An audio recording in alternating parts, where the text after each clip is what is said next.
Philip Good, and we're at the Camden Revolutionary War battlefield. We're approximately 8 miles north of Camden, and the discussion is going to be the role of the Camden Revolutionary battlefield in the American Revolution. As stated by Russell F. Wigley in The American Way of War, A History of the United States Military Strategy and Policy, after Burgoyne's surrender and Sir Henry Clinton's retreat from Philadelphia to New York, reduced the Northern War to virtually a stalemate. The British decided to exploit their control of the sea to a greater extent than they had previously done and to send expeditions to the south. So what occurred? Well, in late 1779, Georgia falls. On May 12, 1780, Charleston falls with the main Continental Army in the south.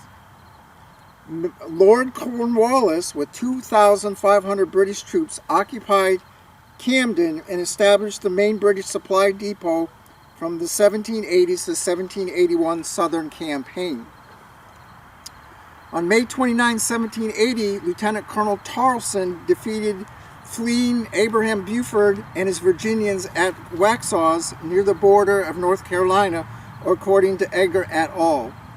As Wigley states, the British Army could now do what had never been possible in the North because there was a presence of Washington's army had always forbidden wide dispersal. The British scattered their forces among a series of outposts from Charleston, Georgetown, and Beaufort on the coast in South Carolina through Camden and the Rocky Mountains in 96 on the western frontier to restore and maintain the King's peace throughout the whole colony. On August 16, 1780, Lord Cornwallis and General Gates clashed in this very area in Camden. And what is the significance of this? It's the second defeat of the Continental Army in less than 4 to 5 months. Gates fled to North Carolina, leaving his subordinates in charge. Major General D. Cobb is mortally wounded and dies 3 or 4 days later. And the result is there's no organized American resistance in South Carolina, leaving North Carolina exposed and allowing the British to follow their strategy. So what is the preservation of this site?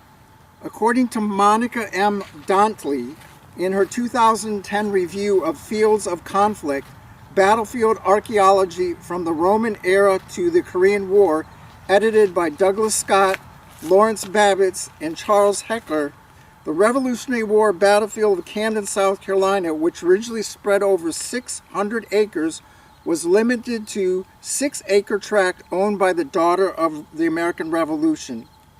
In 2000, James B. Leggs, Stephen D. Smith, and Tamara S. Wilson made a proposal to the Palmetto Conservation Foundation to assist with archaeological and historical research to delineate the battlefield features associated with the Battle of Camden. The South Carolina Institute of Archaeology and Anthropology was awarded a grant on November 1, 2001 by the Palmetto Conservation Foundation. In 2003, results of the project's first phase were reported as part of a strategic plan for the preservation of the National Historic Landmark Battle of Camden site, which we're standing on today. A second grant by the Palmetto Conservation Fund was awarded to the South Carolina Institute of Archaeology and Anthropology on December 8, 2003.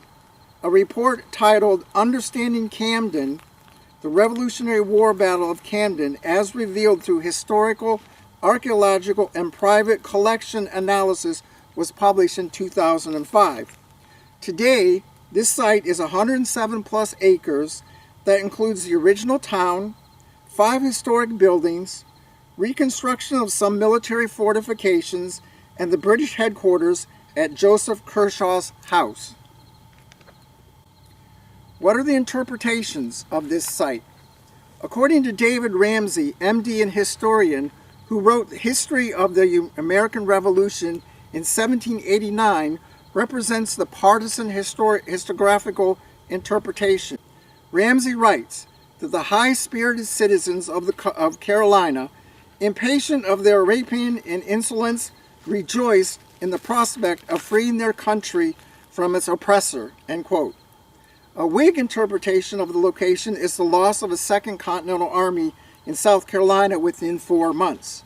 First was Charlestown on May 12, 1780, with the loss of 5,000 troops and 50,000 pounds of gunpowder, according to Walter Edgar, J. Brent Morris, and C. James Taylor. The second was Camden, with 900 killed or wounded and 1,000 imprisoned, according to the World Historical Encyclopedia. Is this site worth a field trip for educational purposes? The answer is yes. However, based on the undevelopment of this site as compared to other sites like Gettysburg, you would probably want to put this in conjunction with the Revolutionary War Center closer to Route 20 and also historical locations within Camden.